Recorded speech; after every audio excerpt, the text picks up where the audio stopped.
Hello, my name is Robbie. Can you tell me your full name, please? Yes, my name is Clara Martin. And can you tell me where you're from? I am from Lyon in France. Okay, and can I see your identification, please? Yes. Yeah. Thank you very much. Now, in this first part, I'd like to talk about yourself. Can you tell me a little about where you live? I live in Lyon, in the city center, and it's the second biggest city in France. Mm-hmm. It's very beautiful because it has two rivers, which is quite rare for a city, Le Rhône and La Saône. And it's a very old city. It used to be the capital of Gaul during the Roman occupation. Mm-hmm. So there is a big influence from the Romans and Italians architecture.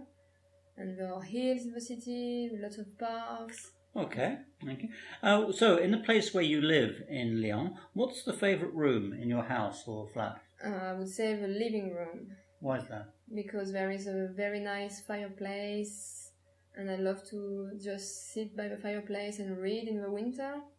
And I have very comfortable sofas. It's just a great place to have friends over and to chill by myself too. Okay. And what changes would you like to make to the place where you live? I would like maybe to make it very comfortable in every room, to have maybe heated floors. Mm-hmm. That's something that I'm very keen on. And in the bathroom, I would love to have an Italian shower because it's easy to clean. Nice. Right then, I'd like to move on to talk about fruits and vegetables. So, do you like fruits and vegetables? I love fruit and vegetables. What fruits and vegetables are popular in your country? Well, I think a lot of fruit that we have in our country, like apples, pears, and maybe lemons from the south of France. Mm-hmm.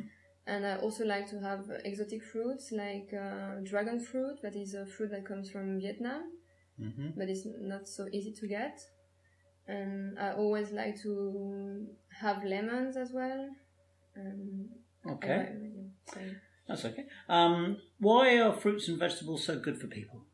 Because they are full of vitamins and they are not very full of calories. You don't get fat eating fruit. Mm-hmm. And they are good for people because they are healthy. They make people healthier. Okay. And so how can we get young people maybe to eat more fruits and vegetables? Like children, maybe you can cut the vegetables in nice little shapes, like an apple shaped like a star, or make them more attractive, more fun to eat, or maybe more convenient. For me, I love fruit, but the annoying part of it is that I have to peel them, wash them. It's a bit of work, so mm-hmm. maybe take that part away from young people and they would eat them more easily. Okay. And do you think you could ever be a vegetarian? Well, actually, despite me being French, I am a vegetarian. Oh, I see. Yes, because not since a long time, but I started realizing that eating meat was not that healthy for me, and then I started to have sympathy for the animals, mm-hmm. and I think that's what men are doing to animals is really cruel and unnecessary. Okay. Right, I'd like to move on now to talk a little bit about the weather. So, what are the typical seasonal weather conditions in your country? Well, we do have 4 seasons in France, autumn, winter, spring and summer, very different, change of temperatures and conditions. That's what I like because you really have 4 different parts of the year. But in Lyon, I must say the winter is very mild and I really like that because you don't freeze, you're not scared to go out in the winter. Okay. So how do you think weather can affect people's moods? Well, it can, for me, it affects me very much. For example, when it's very sunny, I'm much happier, and when it's raining, I'm not unhappy, but I'd rather be inside than outside, for example. And I think a lot of people are like that. When it's sunny, you can see a lot of people on the streets, and when it's raining, most of the people are still inside their house. Do you feel weather patterns are changing nowadays? Well, I'm a bit worried, yes, because I feel like the winters are much warmer than they used to be, or they last longer. Like, I haven't seen snow in a long time. When I was a child, it was snowing almost every winter. Mm-hmm. And now it's getting warmer and warmer in the winter. That can be worrying, even if it's nice right now, but maybe on the long term it won't be so nice. Right, now I'm going to give you a topic and I'd like you to talk about it for 1 to 2 minutes. Before you talk, you'll have 1 minute to think about what you're going to say and you can make some notes if you wish. Do you understand? Yes, I do. Okay, so here's your topic. So, take 1 minute if you want.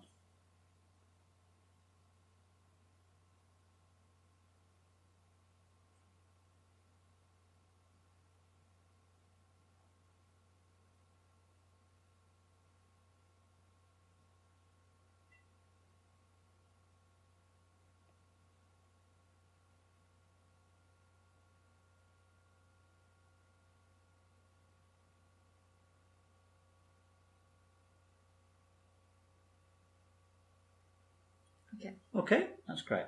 So remember, you only have 1 or 2 minutes, so don't worry if I stop you in the middle. Okay, no Okay, problem. off you go.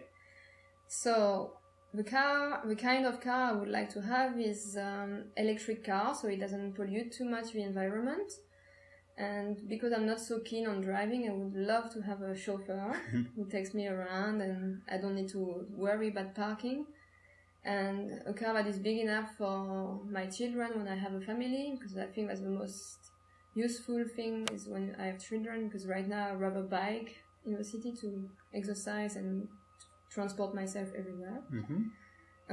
So it would have to be an eco car with a chauffeur, and I would go everywhere in the city with it, and also travel to friends who live abroad, maybe in Europe, so it's easier with the family to rather than taking the train and embarrass other people with my kids crying and stuff.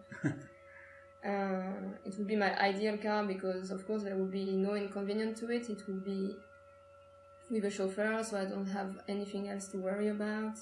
It would be cleaning itself maybe every week, so it would be also smelling good and be very comfortable seats, and also comfortable, maybe like little plasma screens for the children to watch movies, and nice stereo to listen to music during the traveling time. It sounds like an expensive car.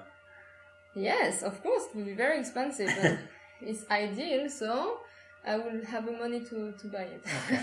Why is an eco car important to you? Because I feel it's very selfish to have a car, because there are so many common transport that we could take, or sometimes you take a car for a very small distance when you could walk or bike or take the bus, and so if you want a car, it is a luxury, so it has to be expensive. Okay, thank you. Right, I'd like to talk about a topic now related to that. I'd like to talk about the advantages and disadvantages of cars. So, what are some of the advantages and disadvantages of owning a car? Well, the advantages are that you're alone in your car, you don't have to share your car with some freaks from the underground, for example.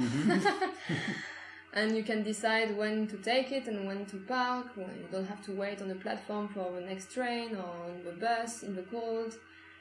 That is comfortable because you're deciding yourself on when to get on and off.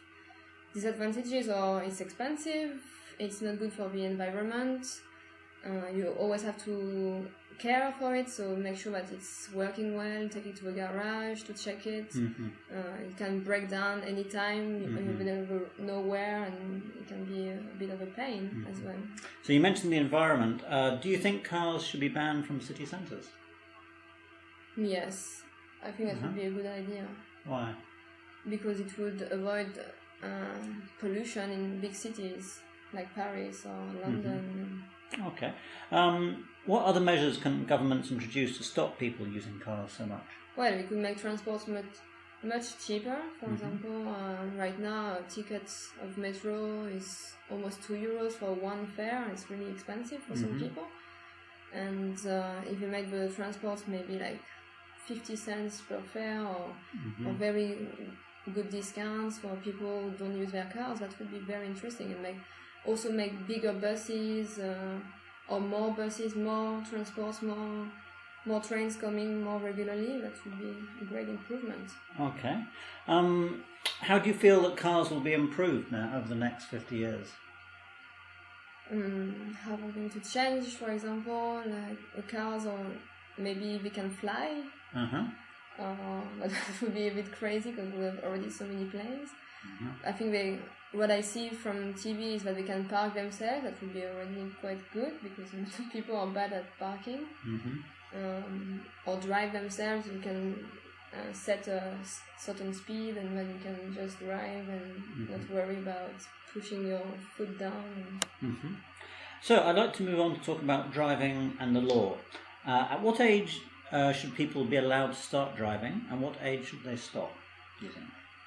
I think we could start driving quite early, like I did. I started at 16, but I had to be with my dad next to me in the car. But we have to be also responsible, know that you shouldn't drink, and that you have to be careful of other people and of yourself, of course. And what's the time they should stop? Probably when you're getting old and you're kind of losing control over your body and you don't know what could happen when you're driving behind the wheel. If you could have a attack or faint, or I don't know, that could be very dangerous. So maybe when you start having symptoms, medical symptoms, you could maybe consider stop driving at around 75 years old. Okay.